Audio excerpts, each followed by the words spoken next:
Obviously, as most of you, I prefer our personal connection that we have developed over time, obviously. But I'm grateful to the MIL team and for its technical support, allowing us to keep informed even remotely, and even if we have to press all the little buttons on the screen, to keep informed about the new developments around the world, despite our confinement. Speaking of classes, let me just remind you that this is the first class of what we call the spring session, which will go on for 6 successive Mondays, with the exception of Monday, May 25th, which is the Memorial Day weekend. And we won't have class on that Monday. The last class of this session will be held on Monday, June 1st. Hopefully, the summer session, which is, as you know, for those who've been coming, it's a shortened 4-class session, which is usually held in July, will take place under normal circumstances. We'll meet again, but that remains to be seen. But as I see, this telecommunication has its own advantages. For you, actually, you don't have to worry about finding a parking space to make it on time to our meeting. You don't have to sign in the attendance sheet or to turn off your cell phones, which is also great. And most importantly, you have the luxury of getting up and walk away from it all if you find my presentation particularly boring, without having to worry about anybody noticing it or anything like that. So today, no surprisingly, we'll be looking at the COVID-19, which is the scientific name under which coronavirus is known. Obviously, not from a scientific point of view, because not only I'm totally unqualified to deal with, to address those matters, but also, and mostly because the global medical community itself doesn't seem to agree on much, including such basic questions as the origins of the virus and its degree of contagiousness, contamination, and gravity, the way it is transmitted, the reason for this global unpreparedness to deal with an epidemic of such proportion, and the extent of transparency and openness displayed by national governments in informing their citizens from the beginning of the outbreak, for fear of causing widespread panic and economic upheaval in our globalized world. I'm afraid I have no answers to these questions, and probably we never will. All we can do at this point is look at what happened so far and why. But before we start, and just to keep you still, all of you, riveted to your screens, let me briefly address the latest developments in the political situation in Israel since the last time we met on March 2nd. If you have followed the situation there, you know that Israel still has no government and is edging closer to its fourth parliamentary election in a little more than 1 year, which must be some kind of world record in terms of elections.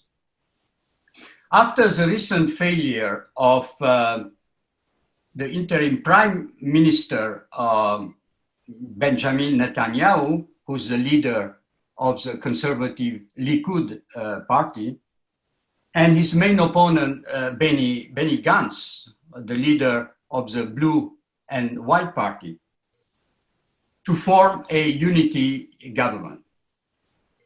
Just to refreshen your memory, you might remember that the last elections held in Israel on March 2nd, like the two previous elections, produced no clear winners.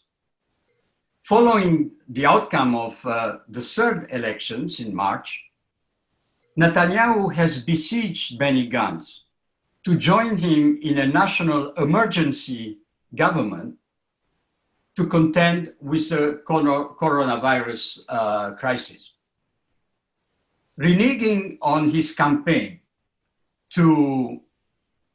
not to join a coalition led by Netanyahu, who I remind you is presently under indictment, facing trial on charges of bribery, of breach of trust and fraud, and citing the common good for the country, Benny Gantz entered into talks last month, which resulted actually in the breakup of his party, the Blue and White Party, whose most members accuse him of betrayal. During the talks, Netanyahu proposed sharing the job of prime minister, with himself holding on to this position for the first 18 months and Benny Gantz taking over for the next 18. However, the unity talks broke down over Netanyahu's insistence to remain in office, even if that meant circumventing or overriding any future Supreme Court rulings that would bar him from forming a new government if he's found guilty of any of the charges I mentioned to you. So what happens now? With this unity talks deadlocked, the mandate to form a new government in Israel has passed now to the Israeli parliament, to the Knesset, which has 21 days until May 2nd to come up with a political compromise with a new government. Failing that, the specter of a fourth elections, as I mentioned to you earlier, is looming large on Israel's political horizon, much to the dismay of most Israeli voters, who, particularly at the time when Israel is in dire need of stability and leadership, to deal with the consequences, medical and economic consequences, which are serious of the virus crisis. So speaking of virus crisis, let's move on now to the subject of jour, the coronavirus. Coronavirus, as you know, which is named because of its spiky halo look under a microscope. My first observation is that China's recent history of what are known as zoonotic infections, which are viruses, parasites, and bacteria that spread between animals and humans, has raised questions about public health practices in the world's most populous country. And while the Chinese government has undoubtedly strengthened its disease detection and monitoring capabilities over the years, its tendency to play down and even to cover up mass outbreaks may have played a role in their severity and scope. So in order to have a clearer and maybe more balanced picture, here are a few questions and answers actually on Chinese history of infectious diseases. The first question and answer would be, what epidemics have been traced to China? Some historians claim that China was the likely source of the deadliest flu pandemic in history, the 1917 so-called Spanish flu, a misnomer itself. Why Spanish flu? The virus was associated mainly with Spain because Spanish news reports about the disease were not censored. Now, I remind you that Spain was neutral during World War I. And so it could publish and disseminate news about the casualties provoked by the disease. Unlike the countries which were fighting in World War I and whose governments were very reluctant to add to the bad news coming from the front and the casualties provoked by the war, those provoked by the flu. And that is why the flu was associated mostly with Spain. But in fact, the origin of this pandemic remains a little bit of a mystery, but it doesn't come from Spain. However, there is no doubt about other two devastating flu pandemics of the 20th century, the Asian flu of 1957 and the Hong Kong flu of 1968. Both originated in China, causing about 3 million deaths worldwide.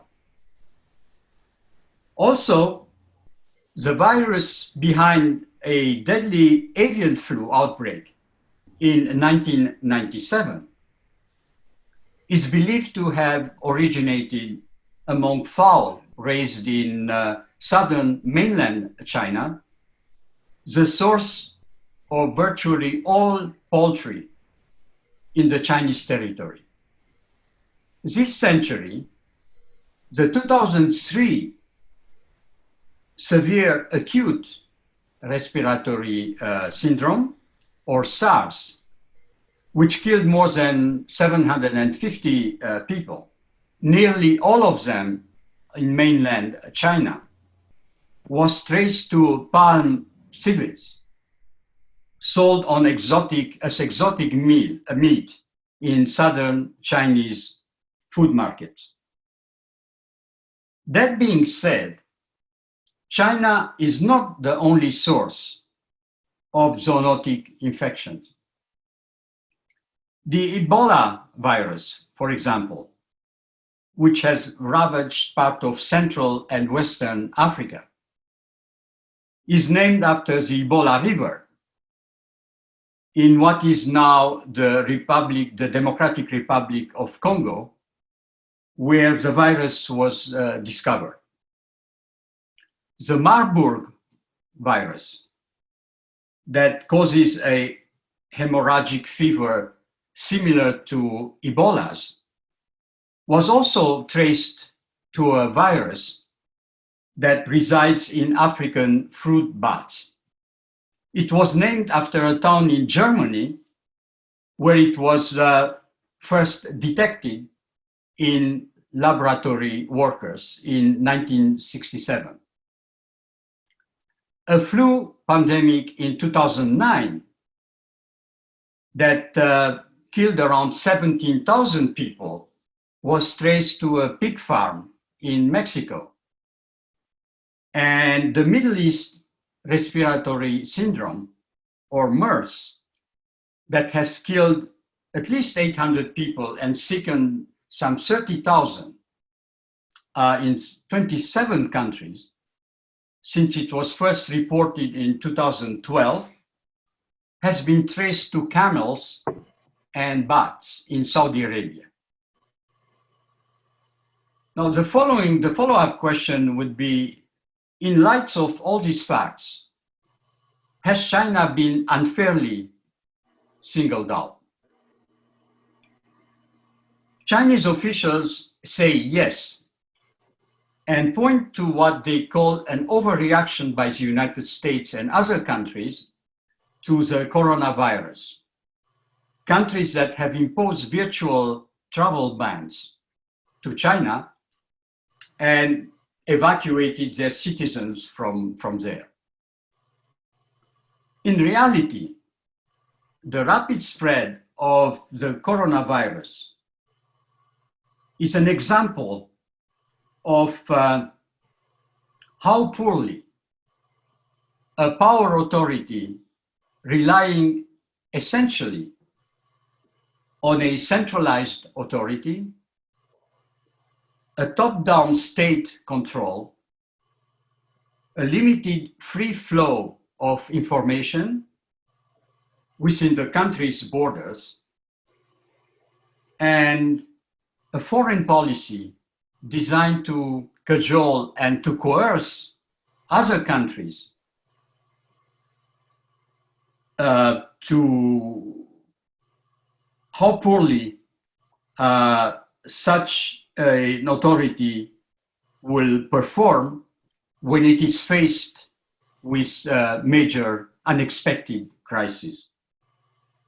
Indeed, China's Communist Party leadership's first reaction to the outbreak was to use the same approach it has used in previous crises in China, such as the student uprising in the Tiananmen Square and other health epidemics that China faced, which was basically shutting off the source of the crisis from the rest of the world, imposing a brutal system of quarantine on some 150 million people, restricting the movements of some other 600 million, and moving sometimes forcefully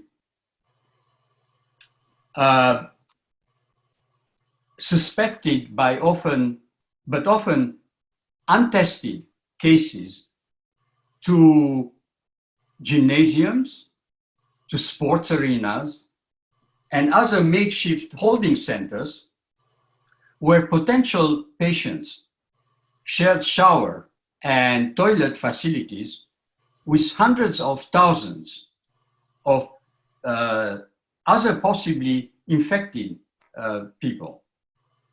And also by muzzling critics and controlling public narratives about the outbreak as part of an impressive censorship effort to downplay the crisis.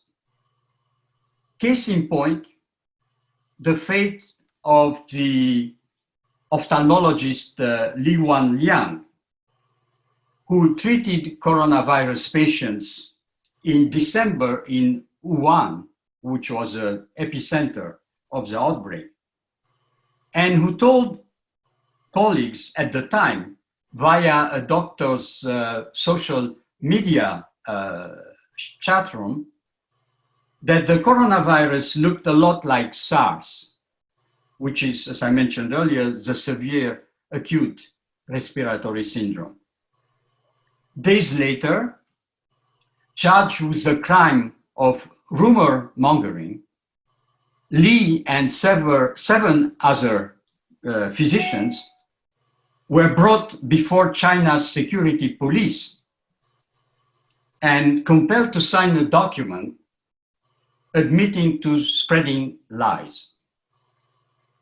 For days, Wuhan authorities tried to stifle Li's voice, but even after he caught the virus while treating his patients and was confined to an intensive care unit bed, he continued to sound epidemic alarms on various Western media outlets. 2 months later, the 34-year-old physician died, and his death opened the gates of political rage across China, sparkling an unprecedented outpouring of grief and outrage, denouncing the government's cover-up.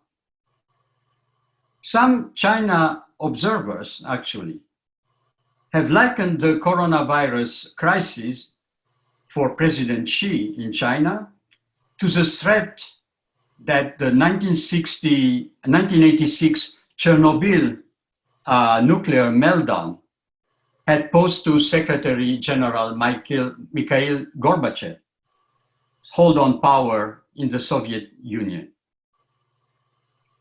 But for the Chinese leadership, domestic censorship was not enough. Concerned about the epidemic's negative effects on its international standing, Beijing has insisted all along that it is rising to the challenge in a transparent manner, sharing information with other governments, and fighting the virus as much for the sake of the international community as in its own interest. Yet, the Chinese provided very little information at best and allowed Chinese citizens to travel freely abroad at the time when they were imposing strict confinement measures back home. Furthermore, China did not hesitate to resort to intimidation tactics with its Asian neighbors. For instance, it warned Indonesia of a negative impact after that country announced its decision to restrict food imports from China, and prompted the Cambodian Prime Minister and the Pakistani Prime Minister to refuse to evacuate their citizens from China as an expression of their solidarity with Beijing. Even the World Health Organization has initially praised Beijing's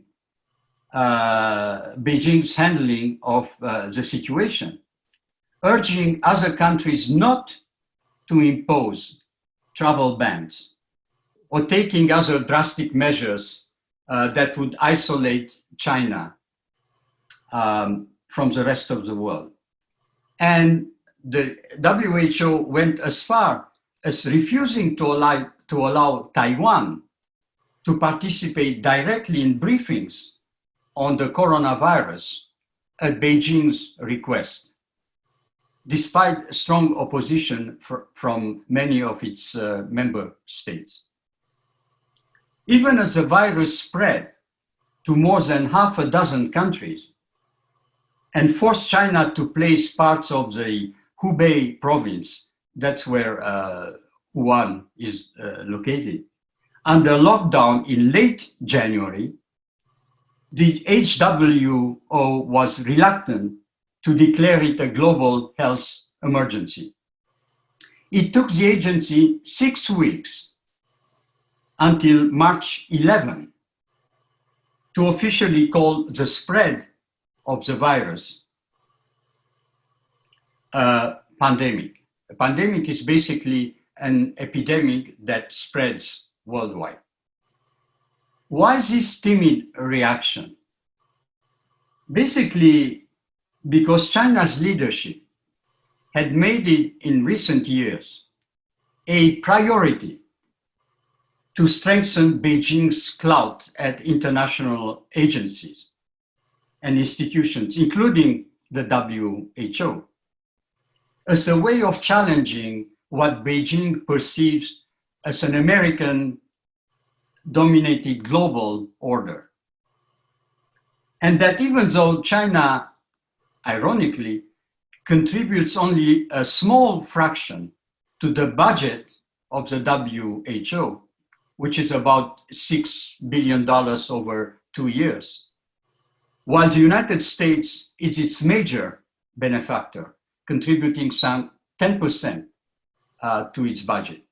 Contribution, as you might know, has been frozen now for the time being, pending an investigation by the administration into HBO's relatively muted initial reaction to the outbreak. Equally troubling, Beijing's determination to control the flow of information between China and the rest of the world, which led to its initially rejecting several offers by the international community to send infectious disease experts to help fight the virus's spread at the beginning. And even after grudgingly accepting the offer, it took China 2 more weeks to authorize experts to come into the country. Instead, during all this time, China has focused on finding an official scapegoat to the spread of the virus, blaming the Wuhan authorities for their ineptitude to contain the epidemic, pretending, therefore, to ignore that the local authorities only followed the instructions coming from the central government. That being said, the blame game is not a Chinese monopoly. As the coronavirus became a very convenient pretext to fuel resentment, ill feelings, and mistrust between longtime enemies. For example, the Saudi government accused Iran of recklessly allowing the virus to spread by not stamping the passports of 5 Saudi visitors to Iran, thus enabling them to return home to Saudi Arabia infected without the knowledge of the Saudi authorities. And reacting to Japan's announcement to impose a 14-day quarantine on all visitors from South Korea, the South Korean government publicly suggested that Japan had other motives than containing the outbreak, and imposed restricting measures in retaliation. And while certain of these accusations might be well-founded, there is no question that unwarranted criticism and the extreme politicization of the epidemic have hindered efforts to pull together to face down the medical emergency. But despite China's desperate efforts to contain the spread of the contamination after January, the fallouts of the virus on the second on the world's second largest economy are already painfully clear. First, because China's economy is a lot bigger than in the past, when it had to face similar emergencies. And therefore, it is more vulnerable today than it used to be to disruption. Second, because the Chinese economy had already shown signs of slowing down last year as a result of its trade dispute with the United States that imposed lots of hefty tariffs on Chinese exports. And third, because of factors which are specific to China's reality, such as unhealthy habits, environmental hazards, and demographic characteristics. Unhealthy habits first. For instance, the rate of lung diseases in China is much higher than in other nations, as 1 of 2 adults smoke in that country. While the effects of smoking on coronavirus have not yet been determined very well, previous studies indicate, however, that smoking increases the severity of influenza and Middle East respiratory syndrome, which is another form of coronavirus. Also, heavily urbanized China has some of the world's highest air pollution levels, increasing the rate at which people become infected and the severity of the consequences. Finally, the group of the population which seems to be most affected by the virus, which is the population over 65, has nearly doubled in China since 2000 to reach 11.5% of its total population of 1.4 billion people, which represents, in other words, some 160 to 170 million people. But the epidemic that has seeped out of China, insinuating itself in most countries across the world, has also prompted a re-examination of the world's central reliance on China as ground zero for manufacturing. For instance, manufacturers in India and Japan rely on China for 60% of their imported electronics components. And the American pharmaceutical industry depends on Chinese exports of key ingredients necessary for producing a simple staple like an aspirin in the United States,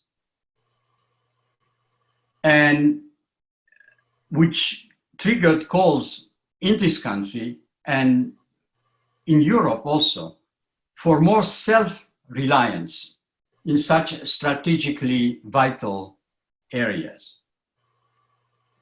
The virus's ripple effects are also felt, obviously, in certain commodities markets, like crude oil and copper, both of which China normally gobbles up in huge quantities. The price of oil in New York and London, as you know, are significantly lower since the outbreak 2 months ago. And the bickering between Saudi Arabia and Russia over a reduction of their daily oil production has only precipitated that fall.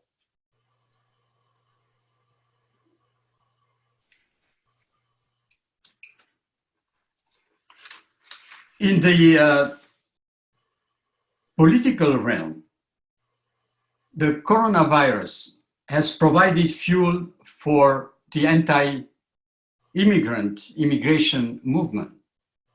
The impact is especially noticeable within the 27 countries of the European Union, which has long been governed by a central belief that economies and societies are more dynamic when people and goods are able to move freely. The arrival of millions of migrants in recent years in Europe has tested that thinking. And today, the spread of the coronavirus, which respects no borders, only reinforces large segments of the European electorate in their convictions that borders must be sealed, migrants be sent back home, and the whole concept of globalization reassessed. That belief has also ruled out, for now anyway, any perspective of a collective action by EU member states to fight the virus, leading to the resignation early April of the EU's top scientists after failing to persuade the member states to set up and finance a major collective scientific program to confront the coronavirus in Europe. The EU has also failed to agree on making loans available to the member states the most affected by the coronavirus, like Spain and Italy. Loans without any condition for economic overhaul or austerity. One more evidence of the bloc's total ineffectiveness and lack of political will when it comes to a common purpose and vision. So this is, in a nutshell, where we stand today and what we know on the coronavirus and its devastating global consequences, not only medically, but also economically, socially, and politically. Today, most people around the world are left to their own device, trying to figure out and prepare without really knowing what havoc the coronavirus enemy is capable of wreaking.